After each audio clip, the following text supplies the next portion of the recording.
On va tout de suite enchaîner avec le Rav Hillel Menachem Gez. Avant qu'il commence, je vais, comme les autres rabbanim, le présenter. Le Rav Hillel Menachem Gez a étudié Dayanut chez le Rav Meir Aaron à Rechovot. Tout le monde connaît le Kollel de Rechovot. La majorité des rabbinés Chabad en Israël sont Bogrim, ont tous étudié dans ce Kollel-là, que ce soit de Rabbanut ou de Dayanut. Et il est aussi le cofondateur du site halacha.co, halacha ch comme il écrit en hébreu. Il y a énormément de sujets d'halacha, notamment avec le Rav Nachmanson, qui est aussi de Rechovot au collège du Rav Meir Aaron et encore d'autres rabbanim. Vous pouvez aussi retrouver tous ces articles là-bas et aussi dans le site da'at.org du Rav Arad, aussi de Rechovot. Il est le co-auteur d'une brochure de Diné Mamonot sur tout ce qui est les différents financiers sur Rosh Mishpat, qui est très intéressante, qui s'appelle Ora au Mishpat. Vous pouvez le trouver directement sur sa page Facebook, c'est diffusé à travers Drive et à travers les WhatsApp. On donnera son numéro de téléphone dans la suite pour pouvoir le recevoir aussi à chaque fois que ça apparaît. C'était diffusé avec le Kfar Chabad, dans le même sachet que le Kfar Chabad toutes les semaines. Là-bas, il écrit des articles sur Diné Mamonot qui sont vraiment magnifiques. Certains d'entre eux sont en ce moment en traduction pour la francophonie. Donc, on va tout de suite donner la parole au Rav Hillel Menachem Gez. Le sujet qui va parler, c'est ce qu'on appelle la prescription sur les dettes, donc ce qu'on appelle en hébreu chok haïtiashnut, c'est quand il y a un certain temps qui passe sur les dettes, est-ce qu'on aurait d'une certaine façon la façon de s'en exempter. Le Rav a demandé à ne pas répondre aux questions individuelles sur ce sujet-là, sur certaines personnes qui auraient des dettes ou des gens à qui on doit de l'argent, étant donné qu'il s'agit d'une question de din Torah, qu'il faut entendre l'autre partie. L'autre partie n'est pas là, donc on ne pourra pas répondre aux gens sur ces questions-là, uniquement des questions sur le contenu, sur la compréhension du contenu du shiur. Donc voilà, je demande à l'administrateur la possibilité de donner la voix tout de suite au Rav Gez. Ken. Chag Sameach à tous, good morning à tous. Donc j'espère que vous m'entendez. C'est bon? Ok. Donc exactement, Chag Sameach, merci beaucoup Rav Levi Bisberg pour évidemment toute cette organisation magnifique pour le Kinus Torah. Et donc, comme vous avez dit, on va bientôt parler des lois en fait concernant la prescription de dettes, comme on dit en hébreu, donc chok haïtiashnut. Donc ça veut dire en vérité le fait de se baser sur l'ancienneté d'une dette pour ne pas en fait laisser la possibilité au créancier de réclamer ce qu'on lui doit. Ça peut être aussi pour des droits, ça peut être du droit du travail, etc. Et avant ça, j'aimerais juste raconter une petite histoire concernant il y avait un tzaddik qui s'appelait Rab Tzaddik de l'Admour de Radomsk. C'est justement à la fête de Pessah. Et donc, il avait un grand élève qui était aussi un grave, qui répondait à des questions d'Alachot. Et au fur et à mesure du temps, donc, il était évidemment, il s'est rapproché de lui. Et ça arrivait Rev Pessah, il lui a envoyé comme un chassid, un pan, comme on dit chez nous. Il a envoyé une lettre avec des brachot pour recevoir les brachot qu'il lui fallait durant l'année, etc. Une des choses qu'il lui a demandé, c'était Rabbi, j'aimerais bien que tu fasses en sorte de prier pour moi, de me donner une bracha pour que je n'ai pas besoin de trancher une halakha, si elle soit compliquée, etc. Mais en tout cas, moi, je veux l'oli des kachel bedvar halakha. Ça veut dire je ne veux pas en fait commettre et erroner des personnes lorsque je tranche la halakha concernant Pessah. Alors le rabbi le regarde et lui dit, tu sais quoi, si tu veux vraiment un moyen radical, alors étudie toute la halachot, étudie la halachot du début jusqu'à la fin, et comme ça tu n'auras pas de questions. Alors ce rav-là, c'est un peu étonné. Attends, je te demande une bracha pour que je puisse répondre aux questions, mais pas que je le fasse de manière erronée. Tandis que toi, tu me demandes en vérité de ne pas répondre aux questions et la zgoula pour ne pas répondre, ça va être le fait étudier toute la lachot de Pessah, Siman, Seif. Alors, dis comment tu expliques ça? Alors, dis écoute, dans Shulchan Aruch, on a beaucoup d'alachot. On a de l'alachot Pessah, on est dans le monde d'alachot. Et chaque alacha, chaque Siman, chaque Seif vient réclamer à Kadosh Baruch Hu qu'on vienne l'étudier. Alors maintenant, Kadosh Baruch Hu se débrouille d'une manière ou d'une autre, comment on fait pour étudier cette alacha-là? Et donc, le tzaddik de Radom l'a expliqué qu'en vérité, étant donné que tu es un rave, étant donné que sûrement il y a des halachot que tu as oublié, alors Akadosh Baruch Hu va faire en sorte que des gens vont te poser des questions à droite et à gauche sur les halachot Pessah. Et comme ça, donc tu vas être obligé de rouvrir le livre et de réétudier la halakha. Et comme ça, le Shulchan Aruch aurait gagné que effectivement tu as étudié l'ensemble d'Ilchot Pesach. Alors, si maintenant tu ne veux pas avoir de questions, alors étudie la halachot. Comme ça, tu n'as pas besoin d'avoir de questions. Kadosh Baruch Hu ne va pas t'envoyer des questions. Pourquoi j'ai raconté cette histoire-là? Parce qu'on sait très bien maintenant qu'on se rapproche en réalité on est déjà dans le Kais en été, et on va bientôt lire Pirkei Avot.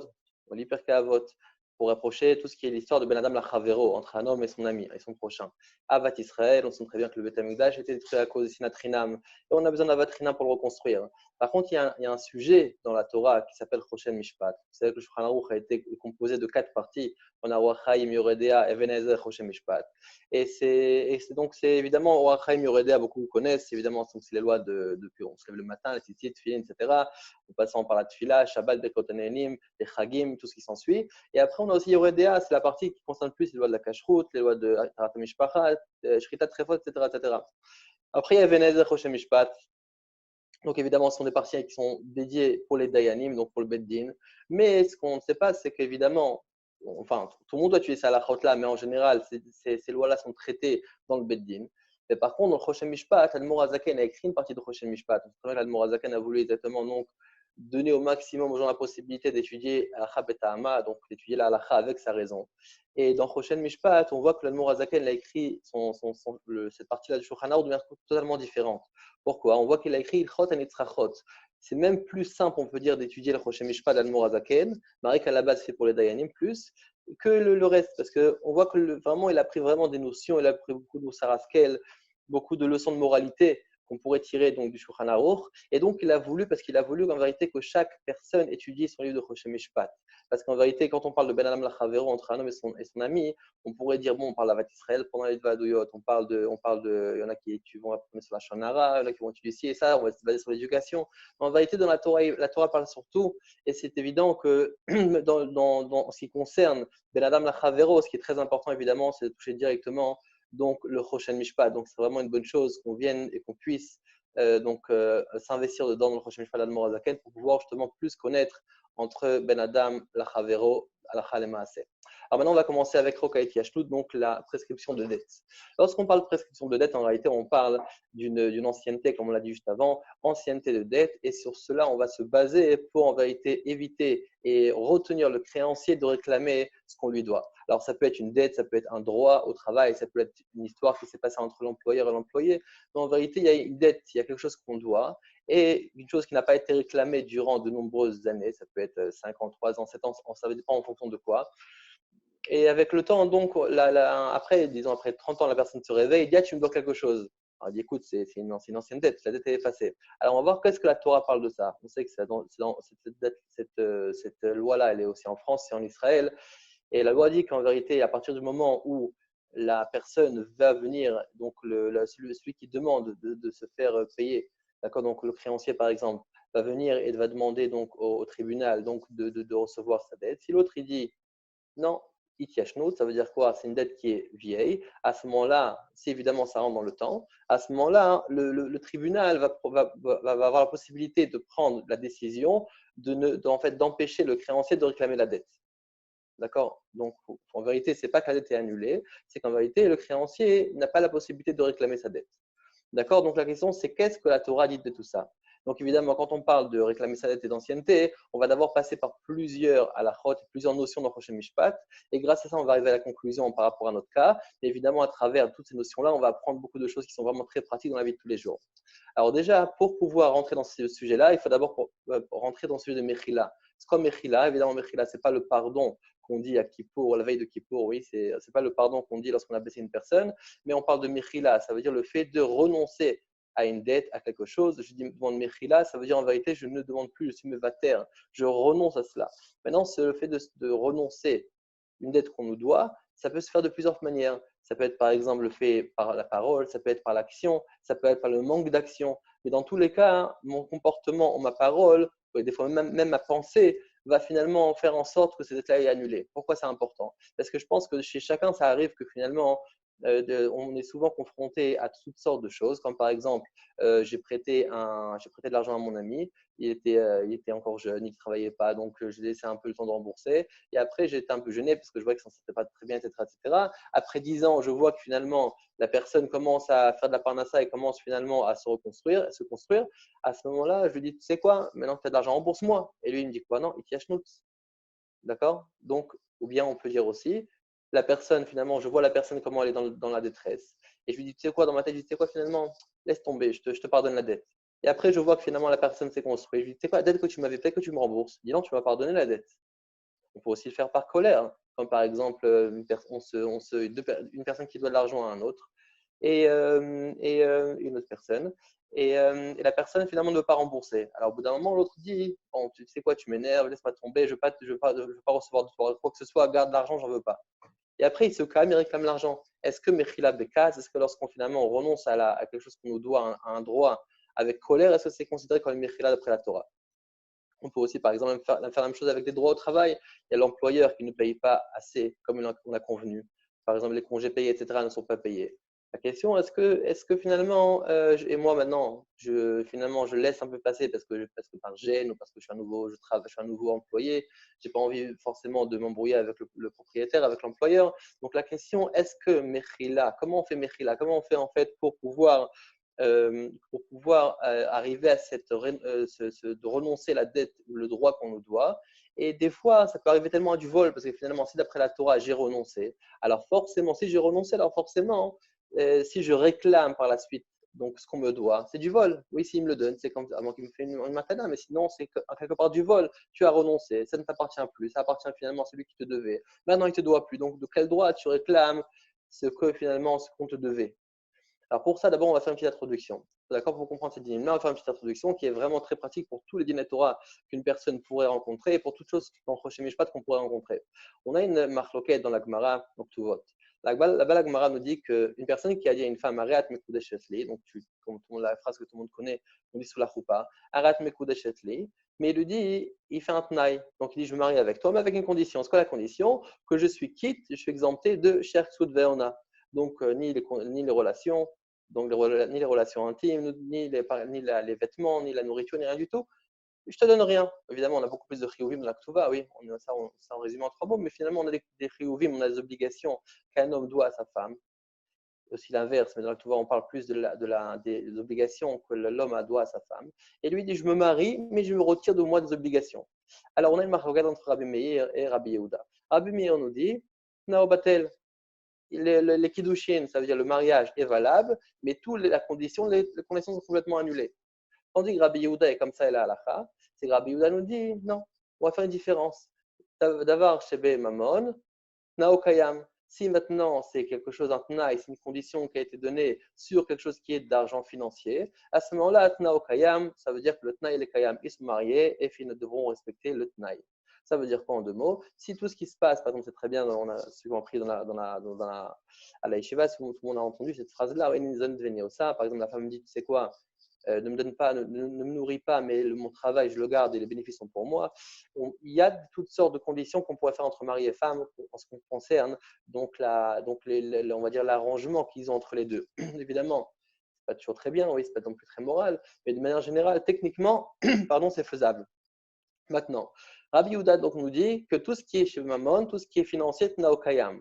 Ça veut quoi Mammon? Si c'est financier, c'est de l'argent, et pas quoi? Et pas Issour. Si maintenant, Matne Amashkatu Torah, si maintenant il est en train de faire une condition sur quelque chose qui est un Tnaï, mais sur quelque chose qui est un Issour, on sait très bien que la Torah est divisée, enfin pas divisée, mais qu'elle parle de plusieurs sujets, plusieurs notions aussi. On a le niveau du Issour, comme par exemple faire Shabbat, Tarat HaMishpacha, Ribit, etc. Si maintenant on fait une condition sur quelque chose qui est un Issour, il n'y a pas de Tnaï. Pourquoi? Parce qu'il n'y a pas de Tnaï, on a déjà été ordonné au Arsinaï, donc il n'y a pas de Tnaï, il n'y a pas de condition possible. Par contre, si je fais une condition avec un autre individu sur quelque chose qui est Mammon et qui n'est pas donc lié à un Issour, à ce moment-là, c'est valable. D'accord? Et c'est comme ça il a l'halakha. D'accord? Donc c'est pour ça que l'halakha nous dit que finalement cet homme-là qui a fait des conditions, alors à ce moment-là, tout ce qui est financier, il pourra donc être exempté, tandis tout ce qui est par exemple onata, c'est-à-dire les relations intimes, la ktuva, dit de Raïta, etc., et la Yerusha, donc l'héritage, et donc c'est valable pour ça parce que on rentre ça dans un Issour. D'accord? Donc là, on a déjà le niveau du Tnaï. Donc après, on va expliquer ça, en quoi ça nous concerne et comment on l'applique de manière concrète. Deuxième notion qu'on a, c'est une notion du minag. C'est quoi le minag? Le minag, c'est aussi la coutume que l'endroit a adoptée. D'accord? Donc, il y a plusieurs sortes de minag. Il y a les minagim que les chachamim ont institués, il y a des minagim que c'est des gens sur place qui ont voulu faire pour le bien de la ville. Il y a aussi donc les minagim qui se font, donc des coutumes de travail qui se font sur place, dans des endroits, dans des usines, dans des sociétés. Donc, il y a plusieurs sortes de minagim. Le minag, il a aussi une place. On voit ça, on voit très bien donc, dans le Rosh Mishpat. Là-bas, on nous dit que si jamais il y a un employeur qui emploie quelqu'un pour travailler donc, du matin au soir, c'est quoi le matin, c'est quoi le soir? Selon la Torah, c'est matin tôt et le soir tard. Mais il te dit que si maintenant il y a un minag, ça veut dire que le minag est de travail de telle à telle heure, alors on va selon le minag. Pourquoi je rapporte ça? Parce qu'en vérité, lorsqu'une personne arrive en Din Torah, il faut savoir qu'il y a plusieurs choses à laquelle il va être confronté. Ça veut dire déjà le fait qu'il a appris dans la Gemara ou qu'il a appris dans Shulchan Aruch une halakha, c'est pas forcément que ça va être respecté en tant que tel. Pourquoi? Parce que la Torah, finalement, dans le Rosh Mishpat, a beaucoup investi sur le fait qu'il y a un shalom ben adam lachavero, pour qu'il y ait la paix entre une personne et son ami. Donc, étant donné que c'est quelque chose qui est là pour faire la paix, et si on parle d'un cas que ce n'est pas un ISO, dans ce cas-là, on va dire que, vous savez quoi? Vous avez un arrangement, on laisse la place à l'arrangement. Et donc, c'est pour ça, une personne qui a fait un SNAI, ça veut dire une condition, ou bien dans notre mot, un contrat. Donc, on a fait un contrat, on a mis nos conditions, chacun se respecte, on sait exactement quel salaire tu vas recevoir à la fin de chaque mois, quels jours vont être tes jours de congé, etc. Étant donné qu'on a un SNAI, on a une condition. Si ce n'est pas, ce n'est pas lié avec un ISO, c'est purement technique, à ce moment-là, on va être donc tous kafouf, comme on dit, on va être tous donc redevables à ce tnag, à ce chosé, d'accord, à ce contrat. Et comme ça, donc, ça va faire en sorte qu'il y aura beaucoup d'ordre dans ce monde-là et que chacun va respecter les tnaïm de l'autre. D'accord, donc ça, c'est la première force, c'est la force du tnaï, c'est la force du chosé, donc du contrat. Deuxième force qu'il y a dans Rosh Mishpat, c'est quoi? C'est la force du minag, c'est la force de la coutume. C'est-à-dire, s'il n'y a pas de contrat, on va voir la coutume. Une personne qui arrive au Din Torah, on a telle histoire, donc, ok, vous avez fait un contrat? Oui. Bon, s'il y a un contrat, il n'y a rien à dire, on va d'après le contrat. Si ensuite, il n'y a pas de contrat, avant de regarder le Shulchan Aruch, on va d'abord s'assurer de voir est-ce qu'il y a un minag. Et comme dit quand Moshe, le minag peut être même sur une usine, sur vraiment un endroit de travail, un lieu de travail. D'accord, on a adopté un minag, ça c'est le minag. Pourquoi c'est le minag?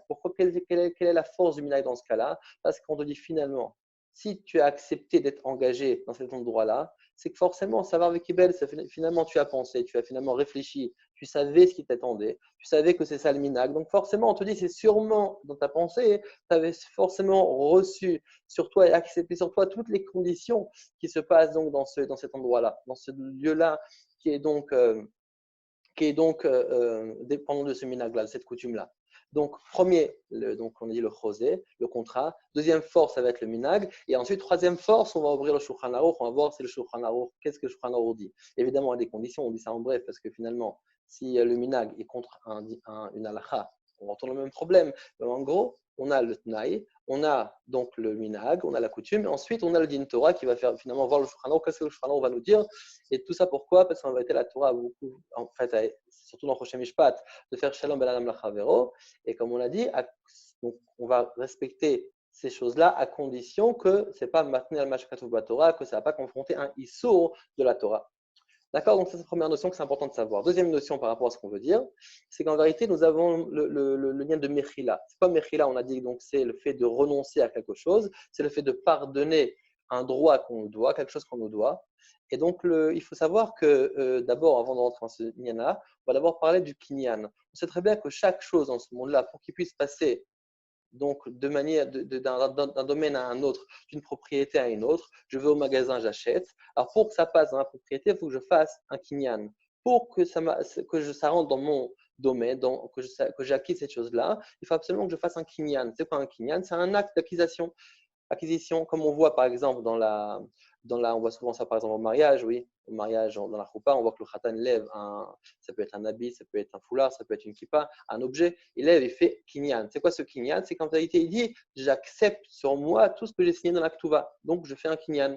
C'est aussi dans les Tanaïm, on voit ça. Mais en vérité, un kinyan, on ne fait pas simplement dans ces moments-là, on le fait sous toute forme et tous les jours. On peut par exemple acheter sur Internet avec une carte de crédit, appuyer sur j'envoie le paiement. c'est aussi considéré comme un kinyan, d'accord? Parce que finalement, j'affirme, donc j'ai affirmé, j'ai eu mon shikul date d'acheter. On dit qu'il y a smichut date, tout ce qu'il faut pour pouvoir dire j'achète avec pleine conscience. Et donc, j'ai acheté. De la façon, si je vais au magasin, je donne de l'argent. Je donne de l'argent, je reçois en échange un objet. Évidemment, bon, il y a une marque est-ce que Maot Konot, etc., etc. Oui, que Midoro est un Maot Konot. Les Chaim, ils ont été métaken, il faut aussi faire un kinyan. Mais en tout cas, donc je donne de l'argent, j'ai acheté. Ensuite, je prends l'objet chez moi à la maison, j'ai fait un kinyan. Alors évidemment, il y a plusieurs kinyanim. Il y a le fait de le lever, Agba, Meshicha, etc., etc. Messira, il y a toutes sortes de kinyanim. C'est tout il y a plusieurs sortes de kinyanim. Mais en tout cas, pour que je puisse faire en sorte que quelque chose passe d'un domaine à un autre, dans la propriété d'une autre personne, il faut absolument que je fasse un maasé, qu'il y a un acte, à part ma parole ne suffira pas. Si je dis vends-moi, on est d'accord, et comme dit l'ancien peut-être, donc vends-moi, on est d'accord, dvarim, il n'y a pas de kinyan. Avec les mots, on ne fait pas un kinyan. Il faut d'abord faire un acte matériel, quelque chose de matériel pour pouvoir faire en sorte que ça fasse un maasé kinyan et que ça passe dans la propriété de l'autre. Donc ça, c'est la première chose. Pourquoi on dit ça? Parce que dans Mechila, lorsqu'on va renoncer à quelque chose, il est marqué Einat Rakinyan. On n'a pas besoin d'un kinyan. Ça, c'est un des chidushim de Mechila. C'est quoi Mechila donc? J'ai quelque chose qu'on me doit et moi, je renonce à ce qu'on me doit. D'accord? Je renonce. Si je renonce, apparemment, il faut que je fasse passer la chose à la personne. On me doit, donc le droit d'avoir est chez moi. Je dois maintenant le faire passer chez l'autre personne. Pour ça, il faudrait que je fasse un kinyan. La Torah nous dit, donc on se met Aleph et dans Yudbet, il dit que non, l'autre c'est Kinyan. Pourquoi l'autre c'est Kinyan? Parce qu'en vérité, la chose est chez la personne et pas chez moi en réalité. Donc, si je voulais faire passer d'un domaine à un autre, effectivement, j'aurais dû faire un Kinyan.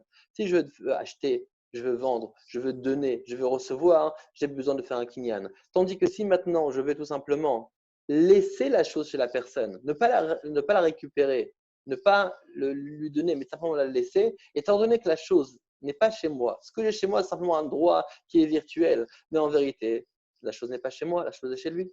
Si la chose est chez lui, dans ce cas-là, Mechila, ça suffit. Avec une parole, ça suffit. Mais on va voir plus tard que la parole n'est pas seulement suffisante. Il faut une parole, pas justement une parole. On va voir ça juste après. Mais avant ça, il faut savoir, on va juste brièvement dire quelle est la raison de la chose. Pourquoi, lorsqu'on fait une Mechila, on renonce à quelque chose, on n'a pas besoin de faire un Kinyan. Alors, il y en a qui disent qu'en vérité, c'est un silouk. C'est quoi un silo? Ça veut dire en vérité, étant donné que je fais simplement me retirer, la chose est chez la personne, ça suffit de me retirer avec la parole, ça me suffit. Parce que c'est quoi un silo? Je fais simplement me retirer. L'autre, il dit que non, je fais une akna'a. Ça veut dire quoi? En vérité, je le fais, cette chose-là va finalement passer, le droit aussi va passer chez la personne. Donc, je fais un kinyan virtuel. Donc, je n'ai pas besoin d'un kinyan réel, concret, parce que la chose est concrètement chez lui. Mais j'ai besoin quand même avec ma parole de lui faire un kinyan pour le droit que j'ai de le laisser chez lui. Donc, la différence est très fine. Un, c'est se retirer, et l'autre, c'est concrètement le faire, lui donner le droit d'acquisition de la chose, mais le droit seulement, puisque finalement, la chose est déjà chez lui. Un exemple qu'on pourrait voir d'une différence, Mahan Ephraim explique qu'en vérité, si une personne maintenant me doit quelque chose, et moi, je veux finalement, me doit par exemple de l'argent, et moi, je renonce à cette dette. Alors, si maintenant la personne refuse que je renonce, la personne veut absolument que je garde mon droit. Parmi une personne qui dit non, t'inquiète pas, je vais te rembourser, non, je sais que tu as pitié de moi, je vais te rembourser, t'inquiète pas. Refuse que la personne renonce. À ce moment-là, si je dis que c'est un silo, que je fais ça en me retirer, il ne peut pas m'empêcher. Parce que finalement, la chose est déjà chez lui, je fais que me retirer. Mais si maintenant je dois lui donner quand même, malgré tout, avec ma parole, une force d'acquérir ce droit-là, à ce moment-là, il peut quand même encore stopper, dire non. Par exemple, sur le matin au Tirkier, je n'ai pas de cadeau. Donc dans ce cas-là, c'est vrai que ce n'est pas concrètement le fait de donner ou de faire passer un autre échoute, comme on l'a dit, seulement le droit, mais concrètement, si je dis que c'est Akna'a, que finalement je donne quelque part, je dois rendre quelque part ce droit-là à l'autre personne, à ce moment-là, il peut m'en empêcher. Il peut dire non, je ne veux pas que tu renonces, je te dois encore de l'argent. Par contre, si je dis silo, que je fais que me retirer, parce que la chose est déjà concrètement chez lui, à ce moment-là, ça ne va pas changer quelque chose s'il refuse. Donc, bon, ça c'est une introduction. Maintenant, on va continuer un peu plus loin, plus dans les détails. Donc, déjà, un kinyan. Un kinyan, on a dit qu'il faut absolument faire un kinyan avec un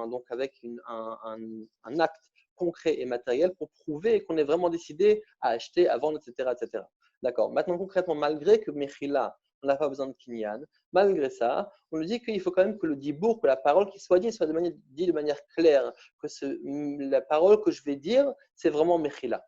D'accord? Alors, une chose qui est importante à souligner, on l'a dit en bref un peu avant, mais on va plus le détailler, c'est qu'en vérité, si je fais Mechila sur quelque chose qui est déjà dans ma propriété, comme par exemple, je reçois un cadeau, d'accord? Et après, je dis, non, c'est quoi, je veux pas le cadeau, récupère-le. Alors, le fait que j'ai dit récupère-le ou je veux pas de cadeau, le cadeau m'appartient encore. Pour qu'il puisse revenir chez le donneur, il faut absolument qu'il y ait un massé kinyan. Ça ne va pas suffire que je parle. Après que j'ai fait déjà un kinyan, ça veut dire que finalement j'ai donné quelque chose à une autre personne ou j'ai acheté, j'ai vendu quelque chose à une autre personne. Étant donné que le kinyan a été fait, un dibour, une parole ne pourra pas annuler ce kinyan-là. Par contre, si, comme on l'a dit, c'est seulement un droit qui me doit, qui ne m'a pas encore donné, à ce moment-là, oui, le kinyan va pouvoir, donc la parole, pardon, va pouvoir se faire et la mechila n'aura pas besoin d'un kinyan. Alors maintenant, venons, on rentre directement dans le din. Il y a le Rambam qui nous dit que par rapport à une personne, une femme qui, donc dans les Chotishut, par rapport à une femme qui veut donc complètement renoncer à sa ktuva. D'accord. Donc on sait très bien qu'il y a la ktuva. Il y en a qui marquent, comme la Shiva, on met une somme fixe. Il y en a qui mettent un montant qu'ils souhaitent. Mais en tout cas, la femme dit, tu sais quoi, je veux pas de la ktuva. Je renonce à la ktuva.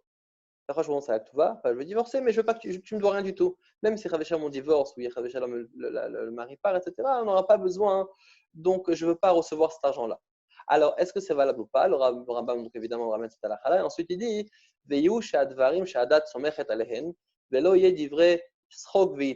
ça veut dire que, évidemment, on va recevoir, on va accepter cette mechila, donc cette renonciation de la part de la femme. Mais par contre, faire attention à une chose, que ce soit pas avec, de manière, ce soit pas la rigolade, que ce soit pas vraiment des choses qui sont un peu superflues, qui sont un peu pas sensées. C'est une chose concrète avec une date nechona, c'est-à-dire vraiment la femme vraiment décidée, avec la pleine conscience de faire une chose pareille. Pourquoi je dis ça? Parce qu'évidemment, comme on l'a dit que Mechila, évidemment, je vais laisser le droit à l'autre personne. Mais concrètement, c'est vrai que je laisse le droit à l'autre personne. Mais concrètement, je suis en train finalement de faire passer un droit, finalement de laisser quelque chose qu'on me doit. Et pour ça, il faut quand même une smichoudat, il faut quand même une conscience pour pouvoir faire passer une chose à son ami. D'accord, concrètement, je donne quelque chose. C'est vrai que je ne donne pas concrètement parce que la chose est déjà chez lui, mais concrètement, je donne quelque chose d'une manière ou d'une autre. Donc, il faut absolument que j'ai une date, nechona, à la pleine conscience. Et c'est pour ça. Lorsqu'une personne nous dit, par exemple, dans la vie de tous les jours, tu sais quoi, laisse tomber. Ça laisse tomber là, ça ne veut pas dire qu'il était mochel. Ça ne veut pas dire qu'il a. Tu me dois quelque chose, laisse tomber. Laisse tomber, ce n'est pas que tu étais mochel. Pour être mochel, tu dis non, je renonce à la dette, ou bien je te pardonne sur la dette. Il faut quelque chose qui soit clair, qui soit concis, qui soit avec pleine conscience et qui soit aussi miyadi tout de suite. Pas, tu sais quoi, je ne te demanderai jamais cette dette, jamais je te la réclamerai. S'il dit ça, ce n'est pas non plus une mechila. Il faut absolument que cette chose-là soit concrète maintenant et claire. S'il dit par exemple, t'inquiète pas, on va s'arranger, on ne va pas se disputer, ça ne va pas marcher. Ça ne va pas être considéré comme un langage de mechila. De la même façon aussi, une personne qui s'énerve, d'accord, il s'énerve, c'est quoi, on ne peut pas parler avec toi, de toute façon, je n'aurais jamais dû faire des affaires avec toi, j'aurais jamais dû travailler pour toi, c'est quoi, laisse tomber, tu ne me dois rien, je veux rien avoir à faire avec toi. Ok, donc c'est vrai qu'il était un peu pris sur la colère. D'un côté, on pourrait se dire, il a dit l'amour, il a dit le mot que je veux rien de toi, je veux pas que tu me donnes mes droits, je renonce à mes droits. Mais étant donné qu'il a dit avec la colère, il n'y a pas eu la date nechona, donc il n'a pas été vraiment conscient de la chose dont il a parlé. Donc il a dit, c'est vrai qu'il a dit avec des mots, mais concrètement, la conscience n'était pas là, n'était pas pleine, étant donné qu'il était bécasse, il était donc nerveux, était sous les nerfs. Donc c'est pour ça qu'on dit que finalement, non. D'après la majorité des poskim, mechila bécasse, c'est une mechila. D'accord. Donc si on pardonne, on renonce à une dette avec les nerfs, c'est pas considéré comme une mechila. Pourquoi encore une fois? Parce qu'il n'y a pas eu la date nechona. Et on retrouve aussi un peu cette même idée-là par rapport à mechila betaout. Si par exemple on a pardonné à une personne avec betaout, d'accord, quand par exemple je fais un shidduch à quelqu'un, par exemple, d'accord, il y en a qui font des shidduchim, donc il y en a qui prennent l'argent, il y en a qui ne prennent pas de l'argent, ça veut dépendre du minag.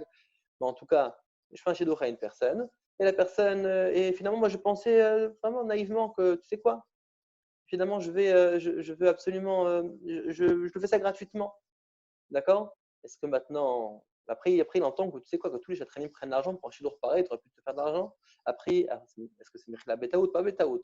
Est-ce que lorsqu'on donne quelque chose, une chose, on renonce à une autre personne par erreur, par une personne qui était très pauvre, il a une dette envers moi, je renonce à la dette. Et ensuite, je vois que finalement, cette personne n'était pas pauvre et riche, mais il vit comme un pauvre. Alors je dis non, je ne voulais pas pardonner, moi je pensais pardonner, je voulais renoncer à ma dette parce que cette personne était pauvre. Mais finalement, je vois que j'ai pardonné, j'ai renoncé à ma dette par erreur. Est-ce que c'était considéré Mechila ou pas Mechila? Alors là, on retrouve une histoire de la Gemara. La Gemara nous raconte qu'une fois, il y avait un cyclone, on va dire un ravage, une tempête qui s'est passée, d'accord, dans un certain village. Et là-bas, il y avait Rav Anan. Donc, dans la Mara, dans le Batra, on ramène que Rav Anan donc, était voisin avec une autre personne. Et à cause donc, de l'orage, il y a toutes les barrières qui séparaient les champs qui sont tombées. Donc, après l'orage, les deux ils se sont rassemblés. Ils ont commencé à remettre les barrières. Donc, il y a le voisin qui vient avec Rav Anan. Donc, Rav Anan commence à mettre la barrière. Et par erreur, il a pris un peu du terrain du voisin. Maintenant, le voisin n'a pas fait attention forcément. Et donc, il a aidé Rav Anan à construire ses cloisons, donc ses murs, ses barrières, entre les deux champs. Après quelques jours, donc le voisin se réveille, il dit, mais attends, on ne s'est pas un peu trompé, je pense que tu as pris un peu de mon champ. Rav Anan dit, non, et tu sais, même si je t'ai pris de ton champ, tu as pardonné, tu m'as aidé. Alors, ils sont venus au Din Torah chez Rav Nachman. Et Rav Nachman a donné raison au voisin, pas à Rav Anan. Et pourquoi? Il dit, attends, c'est vrai que toi, tu dis qu'il t'a aidé avec une action. Donc, finalement, il t'a aidé. S'il t'a aidé, ça veut dire qu'il est d'accord. Il est d'accord, finalement, de partager le champ de cette manière-là. Mais concrètement, de la même façon que toi, tu t'es trompé lorsque tu as mis la barrière, de la façon aussi, lui, il s'est trompé quand il a mis la barrière. Et c'est pourquoi Mechila Betaout, étant donné que tu as fait Mechila, c'est vrai, mais il a fait Mechila Betaout par erreur, et une Mechila, ce n'est pas une Mechila. Comme ça aussi, il passe avec le Maharik, d'accord? Donc, on trouve le Maharik, par rapport à une histoire d'héritier. Un héritier pensait qu'il n'arriverait pas à recevoir donc, un grand morceau d'héritage. Il pensait que l'héritage était minime. Et donc, il a fait un deal avec ses frères. Ils ont dit, tu sais quoi, tu me donnes ça et on a terminé, tout le reste, vous prenez pour vous. Et après, lorsqu'ils ont partagé l'héritage, ils ont vu qu'en vérité, le père était riche et qu'il a finalement loupé un grand héritage. Et le Maharik a été posé par rapport à cette Gemara de Ravanan. Étant donné qu'il a fait une Mechila, il a renoncé quelque chose, mais il a fait par erreur parce qu'il pensait que finalement il ne recevait rien, à peine. Et concrètement, il voit concrètement que l'héritage est beaucoup plus grand qu'il pensait. Alors, Mechila Betaout, Mechila Betaout, Eina Mechila. Et donc, ce n'est pas considéré comme chose qui est renoncé. Comme ça dit le Pasek la Mourazaken, que même s'il a fait un kinyan, il dit quoi, je prends sur moi de renoncer, et je renonce, il dit pleinement, je renonce, je prends sur moi de renoncer, mais c'était fait par erreur, à ce moment-là, Eina Mechila, ce n'est pas considéré comme une Mechila, et on lui doit encore ses droits. D'accord? Pourquoi je dis tout ça? Parce qu'en vérité, lorsqu'on parle de Mechila, ce qui est hyper important, c'est de dire la forme dont on va faire passer cette chose-là, donc comment on va formuler la phrase, et aussi quelle est la pensée de la personne. Est-ce que la personne a vraiment considéré, a vraiment réfléchi à ce qu'il allait dire, ou bien c'est quelque chose qu'il a fait finalement par erreur, ou bien par nerf, ou bien finalement il n'était pas vraiment conscient de ce qu'il faisait. D'accord? Donc, je vois que le temps est un peu court, donc on va un peu accélérer. Donc, maintenant, par rapport à Etiashnot, une fois qu'on a compris ça, qu'il y a cette force de faire Mechila, de laisser quelque chose chez l'autre, on va parler de Etiashnot, donc la force de la perception des dettes. Donc, est-ce que maintenant dans la halakha, on a une place pour finalement se baser sur l'ancienneté d'une dette pour finalement dire que la dette est annulée? Alors, effectivement, on retrouve une idée comme ça par rapport à une femme. Une femme qui a aussi pas réclamé sa ktuva après 25 ans. D'accord? Donc, le Shulchan Aruch, dans Even Hazer nous dit, après 25 ans, la Ktuva est annulée et est Mechila. D'accord? Évidemment, l'explication, il y a plusieurs explications. Des explications, c'est qu'en vérité, étant donné que la femme, peut-être c'est vrai que lorsque la femme était chez elle à la maison avec son mari, ou bien même après, mais concrètement, elle était avec les héritiers, elle profitait, elle avait un peu honte, à partir du moment où elle est sortie de chez elle, elle habitait chez ses parents durant 25 ans. Alors à ce moment-là, durant 25 ans, on dit que, étant donné qu'elle n'a pas réclamé la Ktuva est annulée. Mais en vérité, ce din-là, comme le Smal le dit sur place dans le Siman Sadikret dans Chachem Mishpat, c'est uniquement par rapport à la Ktuva.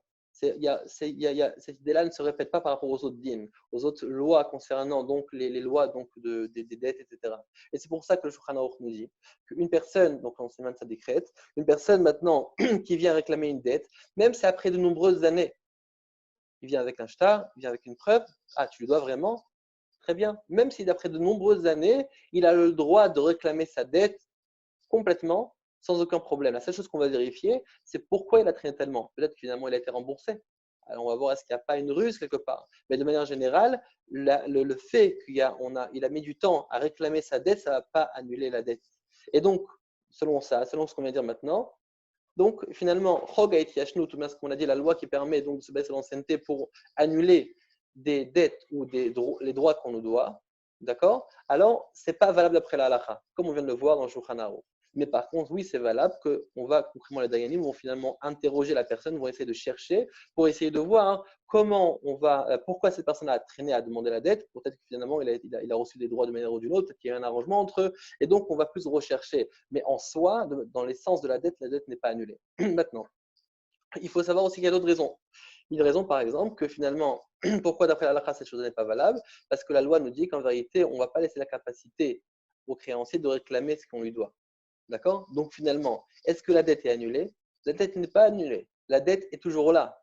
Mais simplement quoi? Seulement le créancier n'a pas la possibilité de réclamer sa dette. Donc selon la Torah, évidemment, il n'y a pas de place à ça. Pourquoi? Parce que tant que la dette n'est pas annulée de manière concrète, dans l'essence même de la dette n'a pas été annulée, comme on a parlé de Mechila, je te pardonne, je renonce à la dette que tu me dois. Si on n'a pas fait cette chose-là, la dette n'est pas annulée. La dette est toujours là. Donc le fait d'empêcher le créancier de finalement de réclamer quelque chose, elle n'a pas de place dans la Torah. Et pas seulement ça, la dette est toujours là, puisque finalement, je n'ai pas dit un mot qui va me permettre d'annuler la dette de ce qu'on me doit. D'accord?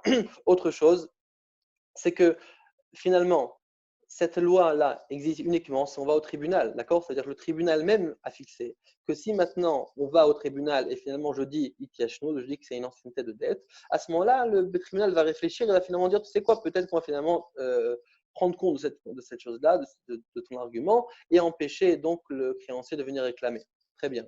Mais à l'extérieur, dans la rue, ça va pas marcher. S'il écrit dans la rue, j'ai une dette ancienne, ça n'a pas marché. De toute façon, si au Bedin, une personne qui se présente au Bedin et qui dit ancienneté, ça va être pris en compte.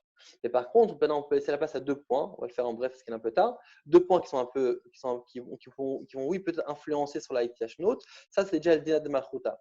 Dinah de Malchuta, on sait très bien que c'est vrai qu'on a les lois de la Torah, mais la Torah elle-même, dans le Siman, la Shin Samertet, elle a aussi ramené les lois du Dinah de Malchuta, tout ce qui concerne donc les lois du pays, et que pour nous, on doit les recevoir comme vraiment des lois, évidemment, si ça ne contredit pas les lois de la Torah.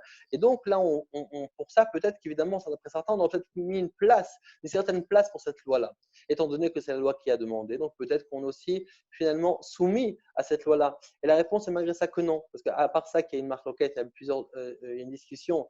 Est-ce que Dina de Malchuta, on va dire dans chaque cas? Mais concrètement, ça aussi, étant donné que c'est quelque chose qui va contre les lois de la Torah, parce que d'après la Torah, comme on vient de le dire, comme on l'a dit dans le Shulchan Aruch, dans le Siman Sadikhet, on peut venir réclamer la dette tout le temps à partir du moment où j'ai une preuve et qu'il n'y a pas et que je n'ai pas annulé et que je n'ai pas renoncé à ma dette. Et donc, si c'est comme ça, ça va être contre les lois de la Torah. C'est quelque chose qu'on me doit. La note, le fait que je dis que c'est une dette qui est ancienne, ne va pas venir influencer, même si le dîner de Malchuta, même si finalement, d'après la loi, ça doit être comme ça. Par contre, et c'est pour ça que j'ai ramené au début donc, le sujet donc, de minag, donc de coutumes qu'il y a selon les travails, les endroits, les sociétés, etc., la force du minag, c'est que selon la force du minag, effectivement, peut-être que selon ça, on va pouvoir peut-être faire rentrer ce chok note. Pourquoi? Parce que, en fait, étant donné qu'une personne est rentrée dans un travail, d'accord, a reçu sur lui le travail, ou bien a une dette envers une autre personne, mais par exemple, on va dire sa ville, toute sa zone, finalement, respecte un minag, un certain minag. Si après, par exemple, 7 ans, tu n'as pas réclamé ta dette, elle est annulée. Alors peut-être qu'on va dire que la force du minag va finalement influencer cette chose-là. Pourquoi? Parce que finalement, pourquoi je t'ai prêté? Je t'ai prêté avec l'intention aussi de faire comme le minag. Donc, ce n'est pas que le minag m'influence, c'est qu'en vérité, moi-même, lorsque j'étais donc engagé, d'accord, lorsque j'étais employé, ou bien lorsque finalement j'ai prêté quelque chose, de l'argent à une autre personne, la personne ne me rend pas. Je savais que si maintenant, au bout de 7 ans, par exemple, on ne m'a pas rendu, c'était annulé. Donc, finalement, c'est comme si j'avais reçu sur moi. Mais la vérité, c'est que pas tout le monde a reçu cette opinion-là. Déjà, on a une Mishpita Oziel qui dit que finalement, c'est vrai que peut-être qu'on peut rentrer cette zvara-là, mais d'un autre côté, c'est pas possible de se tenir que sur ça parce qu'un Dayan, il doit voir ce qui est émet. Alors, Dayan, qu'est-ce qu'il voit? Il voit une dette. Il voit la dette qui est en face de lui. Ok, il y a une dette. Comment tu fais pour annuler une dette? La dette, si je pense que finalement tu es venu et finalement tu me prouves comme quoi tu étais mochel, ou bien je peux même me baser sur toutes sortes de choses que tu as été mochel, que finalement tu as renoncé sur la dette. Alors ok, je vais dire, tu sais quoi, j'ai une force qui va m'annuler la dette. Mais si je n'ai aucune force qui va m'annuler la dette, je vais avoir un peu de mal. Alors c'est vrai qu'on a des minags comment on dit, minag asocharim. C'est très bien qu'un kinyan qui s'appelle kinyan situmta, c'est le minag de socharim, c'est donc la coutume des commerçants d'agir d'une manière ou d'une autre. Et on va respecter cette coutume-là. Mais c'est une coutume qui est lorsque finalement on se met tous d'accord sur quelque chose, mais pas lorsque finalement j'ai quelque chose qu'on me doit et maintenant le minag va finalement en quelque sorte voler. D'accord, voler la chose qu'on me doit et me retirer mon droit, ça va être un peu compliqué. Mais la vérité, c'est qu'il y a d'autres possibles qui disent qu'effectivement, de manière générale, on ne pourra pas donc s'appuyer sur cette loi d'ancienneté pour pouvoir renoncer à une dette. Mais d'un autre côté, sur certaines dettes, on va oui pouvoir le faire. C'est-à-dire de manière générale, je prête quelque chose, je prête de l'argent, ou bien je fais un accord avec mon patron qui va me donner ça et ça et ça et ça. D'accord? Donc, c'est l'accord que j'ai. Par exemple, tu vas me donner le double de jours de repos, d'accord, le double de jours, tu vas me le donner. Le propriétaire était d'accord, ou bien des congés payés, etc. Et l'employeur était d'accord. Étant donné que j'ai fait quelque chose directement avec lui, quelque chose qui a pris sur lui donc qui me doit, à ce moment-là, on ne va pas dire que le minag va changer quelque chose. Et par contre, sur toutes sortes de choses, autres choses, comme par exemple les choses que c'est le pays, c'est le minag lui-même qui va exiger à l'employeur donc de donner à l'employé, d'accord, ou bien toute chose, tout droit que finalement que c'est le minag même, que c'est le minag même qui impose à ce que la personne donne à l'autre personne, donc me donne le droit de recevoir. Dans ce cas-là, peut-être que minag contre minag, le minag d'un côté, c'est lui qui me donne le droit, contre un minag qui me dit que finalement après ancienneté, c'est plus valable, alors peut-être que ça va oui marcher.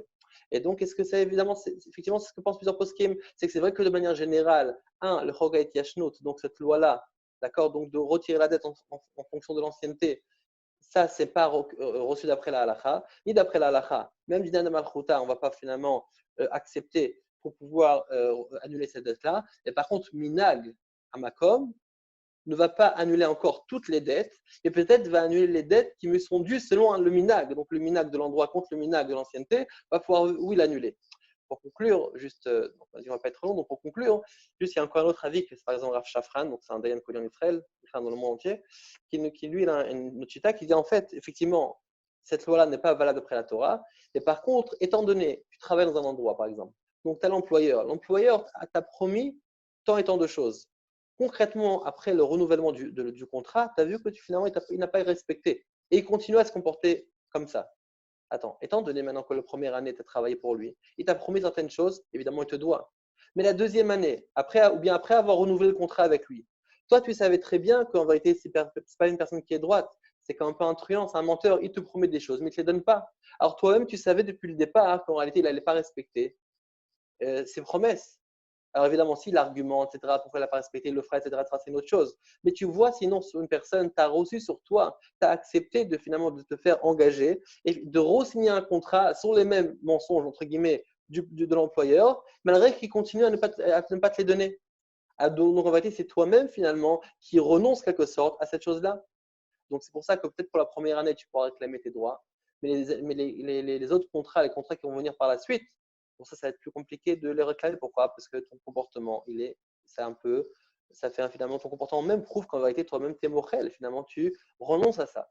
Évidemment, il faut prendre ça avec précaution, mais voilà. Donc ça c'est en gros. Et évidemment, comme on l'a dit juste après, c'est que, pardon, juste avant, pas répéter encore une fois, c'est que tout ça, ça parle si on a un minag à makom, on a finalement un minag qui est de recevoir, qui est en fait de donner certains droits à la personne, ou bien le chok qui permet de donner certains droits à la personne. Et il y a un autre minag aussi, c'est qu'après, il y a une ancienneté pour annuler. Mais si concrètement, j'ai fait directement un engagement face à l'employeur qu'il allait me donner tant et tant, ou bien qu'il allait me donner tant de jours de congé, ou bien que j'ai prêté de l'argent à une personne et que finalement, il se permet de dire ancienneté, ça, dans le Bedin, ça ne va pas être reçu. Pourquoi? Parce que, comme on l'a dit juste avant, c'est même décrète, une personne peut réclamer sa dette tout le temps. Alors, voilà, on souhaite à tout le monde sa mère, un grand écharcoir, Rav Levi, Bisberg, pour tout ce qu'il fait. Et Bezrat Hashem, qu'il y a une facette Mayanot, une facette Torah comme il faut. Soit tout le monde avec sa mère et qu'on se renforce tous dans la lachot, Ben Adam Lachavero. Et par ce mérite-là, on recevra très prochainement Biat Mashiach Tzidkeinu. Merci beaucoup à Rav Gez, Sharko Hatsoum. On rappelle que ce shiur-là, il est dédicacé Leilou Nishmat, la maman du Rav Gez, Marat Atara Bat Avraham, Shlucha Adoromanville, la femme de Rav Michael.